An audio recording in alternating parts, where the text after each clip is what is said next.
नमस्कार प्रिय श्रोताओं। आप सुन रहे हैं धर्मवीर भारती के उपन्यास गुनाहों का देवता। जिंदगी में आकर भी जिंदगी से दूर और सपनों में बंधकर भी सपनों से अलग, यह बात कपूर पर बहुत लागू होती है। माफ़ करना मिस सुधा, मैं आपसे इसीलिए कह रही हूँ कि आप इनके घनिष्ठ हैं और आप उन्हें बतला देंगी कि मेरा क्या ख्याल है उनके बारे में। अच्छा, अब मैं चलूँगी, बैठिए ना, सुधा बोली।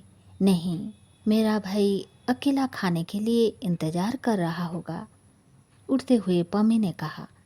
आप बहुत अच्छी हैं, इस वक्त आप आई तो मैं थोड़ी सी चिंता भूल गई, वरना मैं 3 दिन से उदास थी। बैठिए, कुछ और चंदर के बारे में बताइए ना।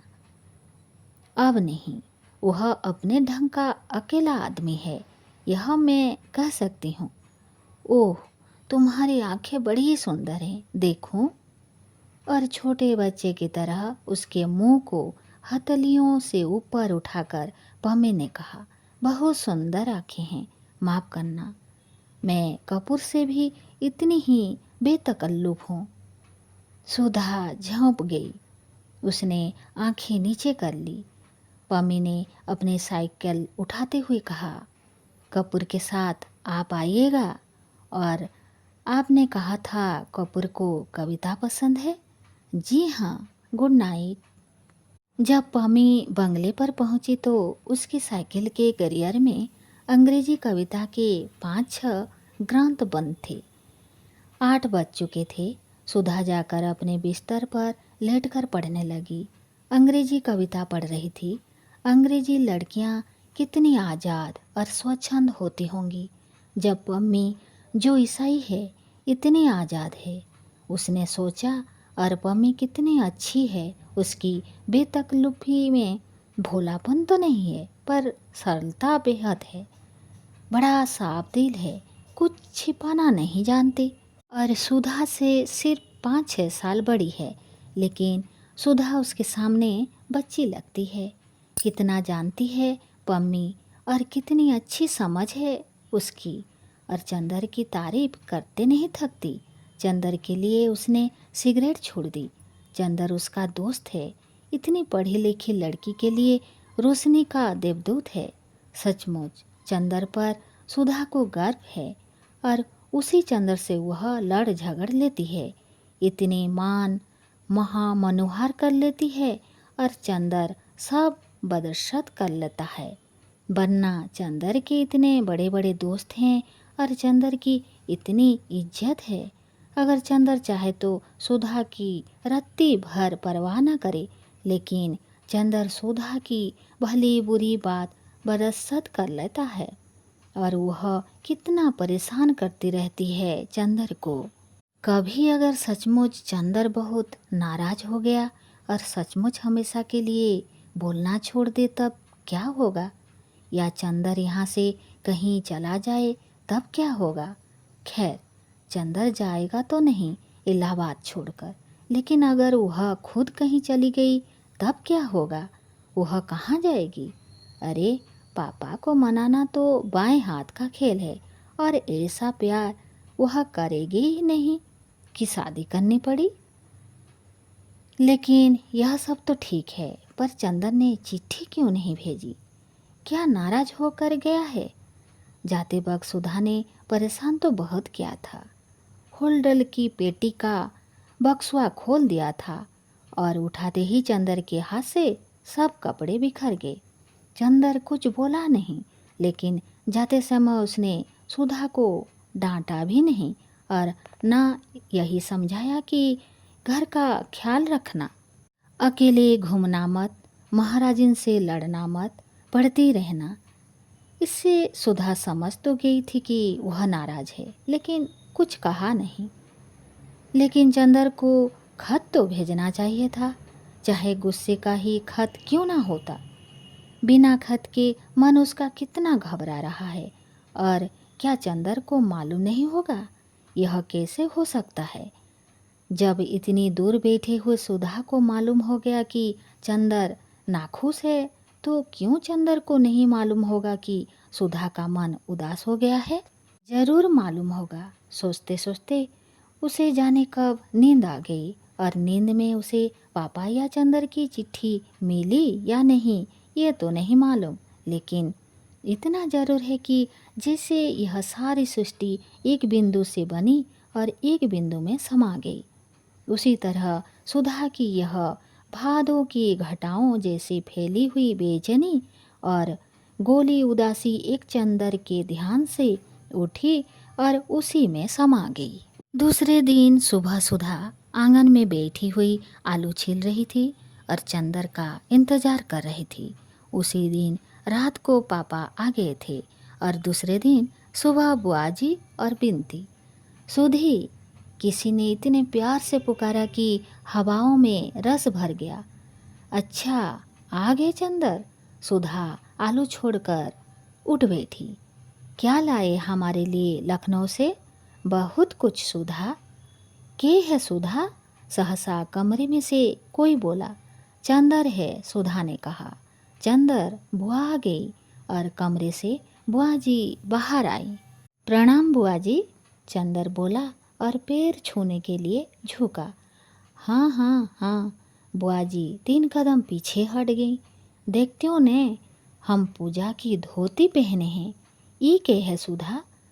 सुधा ने बुआ की बात का कुछ जवाब नहीं दिया।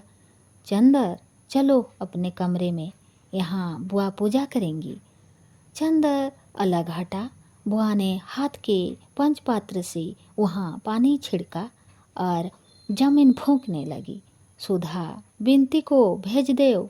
बुआ जी ने धूपदानी में महाराजिन से कोयला लेते हुए कहा। सुधा अपने कमरे में पहुंचकर चंदर को खाट पर बिठाकर नीचे बैठ गई। अरे, ऊपर बैठो। नहीं, हम यहीं ठीक हैं, कहकर वह बैठ गई और चंदर की पेंट पर पेंसिल से लकीरें खींचने लगी। अरे, यह क्या कर रही हो? चंदन ने पैर उठाते हुए कहा। तो तुमने इतने दिन क्यों लगाए? सुधा ने दूसरे पायने में पेंसिल लगाते हुए कहा। अरे, बड़ी आफत में फंस गए थे सुधा। लखनऊ से हम लोग गए बरेली। वहाँ एक उत्सव में हम लोग भी गए और एक मिनिस्टर भी पहुँचे। कुछ सोशलिस्ट, कम्युनिस्ट और मजदूरों ने विरोध प्रदर्शन किया। फिर तो पुलिस वालों और मजदूरों में जमकर लड़ाई हुई। वह तो कहो, एक बेचारा सोशलिस्ट लड़का था, कैलाश मिश्रा। उसने हमें लोगों की जान बचाई, वरना पापा और हम दोनों ही अस्पताल में होते। अच्छा, पापा ने हमें कुछ नहीं बताया?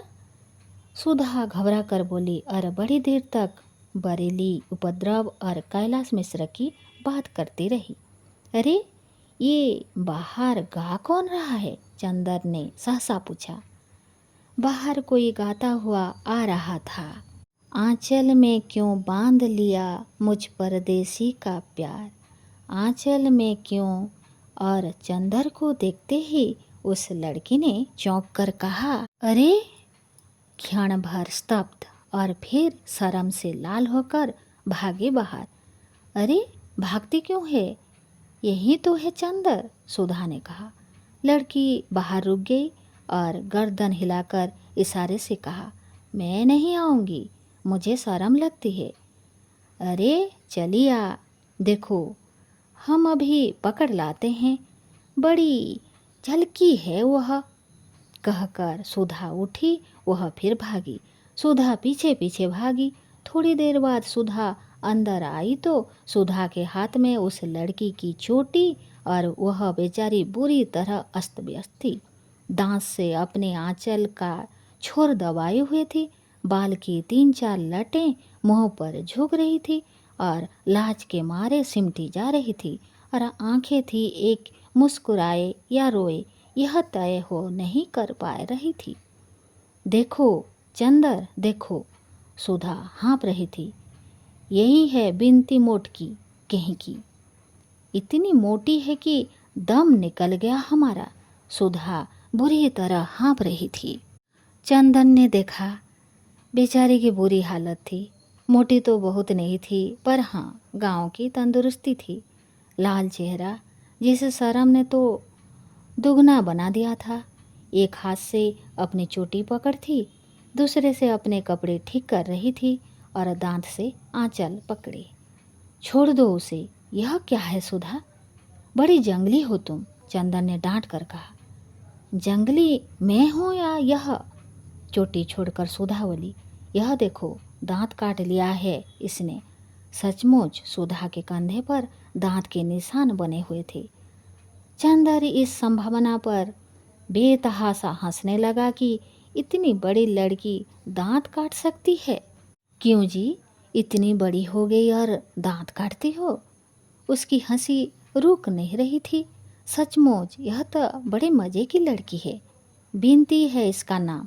क्यों रे, महुआ बिनती थी क्या यहाँ? वहाँ जो बुआ जी ने बिनती नाम रखा है। वह पल्ला ठीक से ओढ़ चुकी थी। बोली, नमस्ते। चंदर और सुधा दोनों हंस पड़े। अब इतनी देर बाद याद आई, चंदर और भी हंसने लगा। बिनती, ए बिनती, बुआ की आवाज़ आई। बिनती ने सुधा की ओर देखा और चल गई। और कहो सुधी, चंदर बोला, क्या हाल चाल रही यहाँ? फिर भी एक चिट्ठी भी तो नहीं लिखा तुमने, सुधा बड़ी शिकायत के स्वर में बोली। हमें रोज रुलाई आती थी और तुम्हारी वो आई थी। हमारी वो? चंदन ने चौंक कर पूछा। अरे हाँ, तुम्हारी पम्मी रानी। अच्छा, वो आई थी। क्या बात हुई? कुछ नहीं, तुम्हारी तस्वीर देख देख कर रो रही थी, सुधा ने उंगलियां नचाते हुए कहा। मेरी तस्वीर देखकर? अच्छा, और थी कहाँ मेरी तस्वीर? अब तुम तो बहस करने लगे। हम कोई वकील हैं? तुम कोई नई बात बताओ, सुधा बोली। हम तो तुम्हें बहुत बहुत बात बताएंगे, पूरी कहानी है। इतने में बिनती आई। उसके हाथ में एक तस्तरी थी और एक गिलास। तस्तरी में कुछ मिठाई थी और गिलास में शरबत। उसने लाकर तस्तरी चंदर के सामने रख दी। ना भाई, हम नहीं खाएंगे, चंदन ने इनकार किया। बिनती ने सुधा की ओर देखा। खा लो, लगे नखरा करने। लखनऊ से आ रहे हैं ना, तकल्लुफ ना करें तो मालूम कैसे हो, सुधा ने मुंह चिढ़ाते हुए कहा। चंदर मुस्कुराकर खाने लगा। दीदी के कहने पर खाने लगे आप? बिनती ने अपने हाथ की अंगूठी की ओर देखते हुए कहा। चंदर हंस दिया, कुछ बोला नहीं। बिनती चली गई। बड़ी अच्छी लड़की मालूम पड़ती है यह, चंदर बोला। बहुत प्यारी है और पढ़ने में हमारी तरह नहीं है, बहुत तेज है। अच्छा, तुम्हारी पढ़ाई कैसी चल रही है? मास्टर साहब बहुत अच्छा पढ़ाते हैं। और चंदर, अब हम खूब बात करते हैं उनसे दुनिया भर की, और वे बस हमेशा सरे नीचे किए रहते हैं। एक दिन पढ़ते वक्त हम गरी पास में रखकर खाते गए, उन्हें मालूम ही नहीं हुआ। उनसे एक दिन कविता सुनवा दो, सुधा बोली। चंदन ने कुछ जवाब नहीं दिया और डॉक्टर साहब के कमरे में जाकर किताबें उलटने लगा। इतने में बुआ जी का तेज स्वर आया। हमें मालूम होता कि ये मुँह झांसी हमके ऐसे नाच नाची है तो हम पैदा होते गला घोंट देहत। हरे राम, अक्का सिर पर उठाए हैं। के घंटे से नरियत नरियत गटई फट गई। ई बोलते नहीं जैसे सांप सूंघ गया हुए। प्रोफेसर शुक्ला के घर में वह नया सांस्कृतिक तत्व था। कितनी शालीनता और शिष्टता से वह रहते थे। कभी इस तरह की भाषा भी उनके घर में सुनने को मिलेगी, इसकी चंदर को जरा भी उम्मीद ना थी। चंदर चौंक कर उधर देखने लगा। डॉक्टर शुक्ला समझ गए। कुछ लज्जित से और मुस्कुराकर ग्लानि छिपाते हुए से बोले, मेरी विधवा बहन है, कल गांव से आई है लड़की को पहचाने।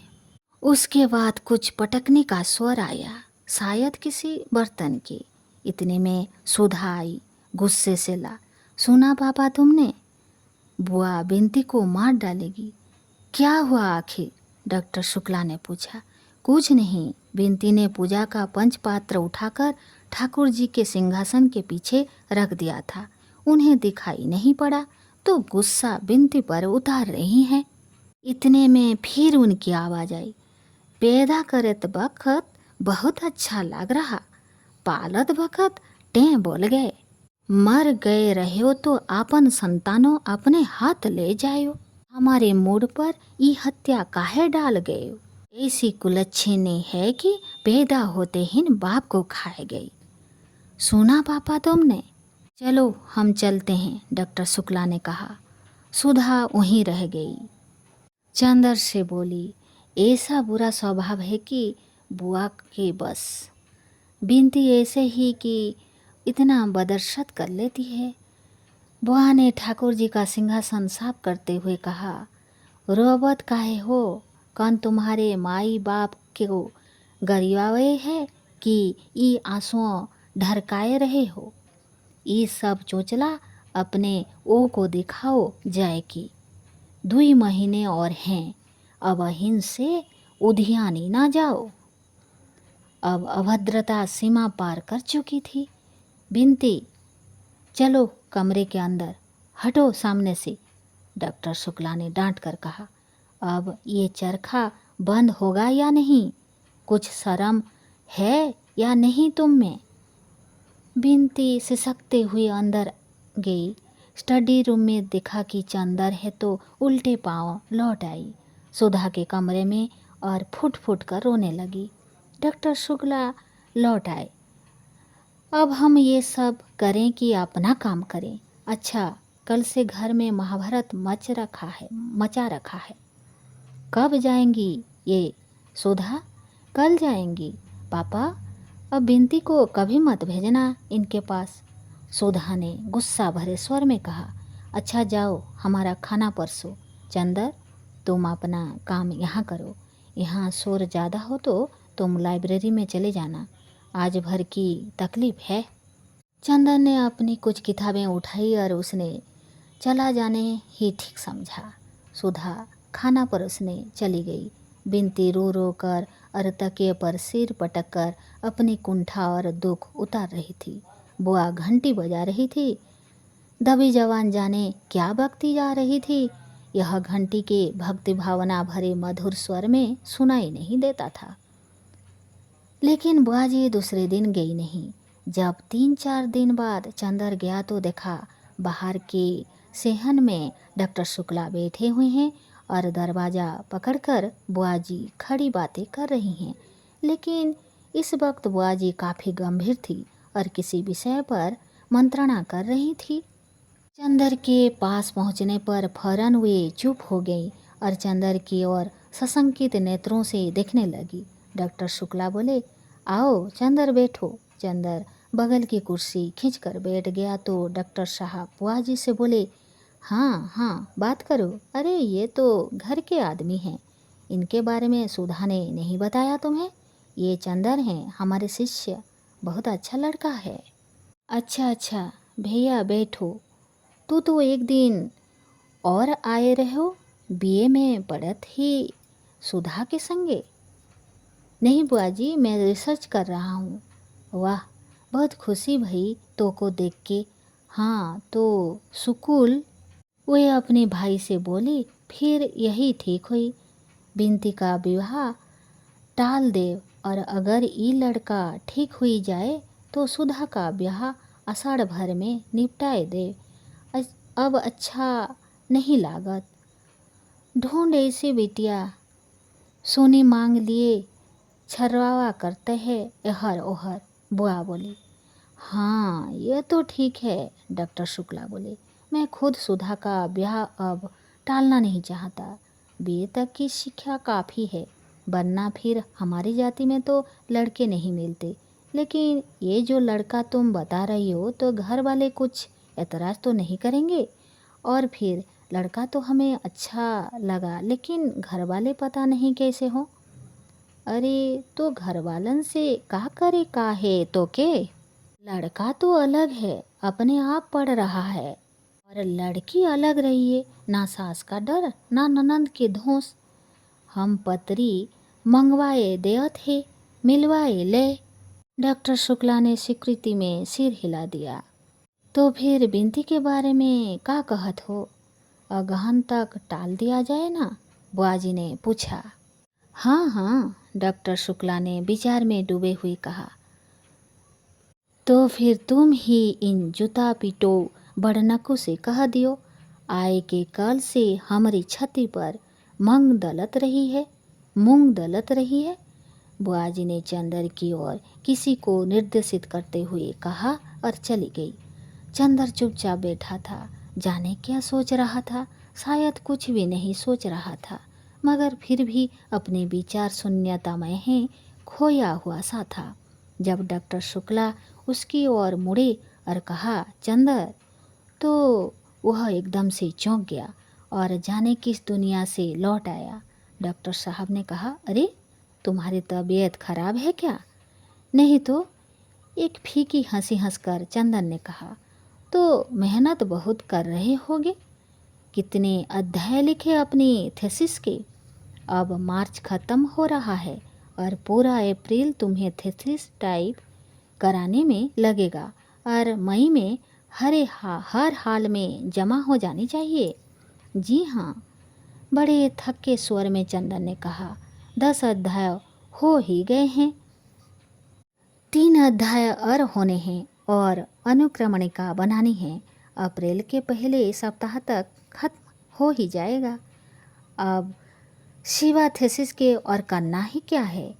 एक बहुत गहरी सांस लेते हुए चंदन ने कहा और माथा थाम कर बैठ गया। कुछ तबीयत ठीक नहीं है तुम्हारी? चाय बनवा लो। लेकिन सुधा तो है नहीं ना, महाराजीन है, डॉक्टर साहब बोले। अरे सुधा? सुधा के नाम पर चंदर चौंक गया। हाँ, अभी वह सुधा के ही बारे में सोच रहा था जब बुआजी बात कर रही थी। क्या सोच रहा था?